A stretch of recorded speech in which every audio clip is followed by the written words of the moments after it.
அனைவருக்கும் வணக்கங்க. நந்திகேஷ் ஆஸ்ட்ராலஜிக்கு பேசுகிறேங்க. இப்போ காலசர்ப தோஷம்னா என்ன, காலசர்ப யோகம்னா என்ன, பிரமகத்தி தோஷம்னா 3 ஒரே இதில் கொடுத்துருக்கேங்க. எல்லோரும் முதல் இந்த தெளிவாக கொடுங்க அப்படின்னு கேட்குறாங்க.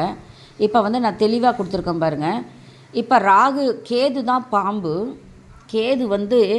கேது ராகு ரெண்டுமே பாம்பு தாங்க. தலை இருக்கிறது கேது, வால் இருக்கிறது ராகுங்க. இப்போ இந்த உடம்புக்குள்ளே பாருங்கள், கேது இப்படி சுற்றிட்டு வரும், கிரகங்கள் இப்படி சுற்றிட்டு வரும் ஆப்போசிட்டாக. கேது மட்டும் இப்படி தான் சுற்றிட்டு வரும். படம் ஒழுங்காக போடலைங்க. கேது தலை பாரு, இதுக்குள்ளே எந்த கிரகம் இல்லை பாருங்கள். வெளியில் தான் அனைத்து கிரகங்களும் இருக்குது.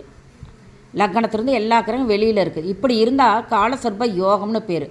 இந்த எப்படின்னா 32 வயது வரைக்கும் நல்ல பலன்களை தரும். 32 வயதுக்கு மேலே சிரமப்படுவாங்க இந்த காலசர்ப யோகம் இருந்தால். அந்த ராகு கேதுவும் எந்த நட்சத்திர சாரம் வாங்கியிருக்கோ அந்த தசா புத்தி காலங்களில் நல்ல பலன்களை தருங்க. கேது ராகு வெளியில் இருந்தால் காலசர்ப யோகம். 32 வயது வரைக்கும் நல்ல பலன்கள் கிடைக்கும். காலசர்ப தோஷம்னா பாருங்கள், கேது தலை இப்படி தானே சுற்றிட்டு வரும். ராகு இதுக்குள்ளேயே எல்லா கிரகங்களும் இருக்குங்க, எல்லாமே அடைபட்டுரும். இது காலசர்ப தோஷம். 32 வயது வரைக்கும் சிரமங்கள் படுவாங்க, அப்புறம் நல்லது படுவாங்க, நல்ல பலன்களை கிடைக்கும்.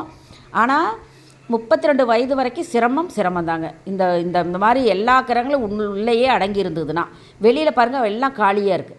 இது தலை இப்படி தானே சுற்றிட்டு போகும், இப்படி தான் சுற்றிட்டு போகும். அதனால் இது உடம்புக்குள்ளே இருக்கும். இது 32 வயது சிரமங்க. அப்பயும் இந்த ராகு நட்சத்திர சாரம் வாங்கி கேது நட்சத்திர சாரம் வாங்கியிருக்கிற அதிபதி தசா புத்தி காலத்தில் நல்லா இருக்குங்க. பிரமகத்தி தோஷம்னா என்ன பாருங்கள், கேது ராகு இப்படி தான் சுற்றிட்டு வர எல்லா கிரகங்களும் உள்ளே இருந்து லக்னமோ ஏதாவது ஒரு கிரகம் வெளியில் இருந்தால் பிரமகத்தி தோஷம்னு பேருங்க. இது பிதுர் சாபம், புரியுதுங்களா?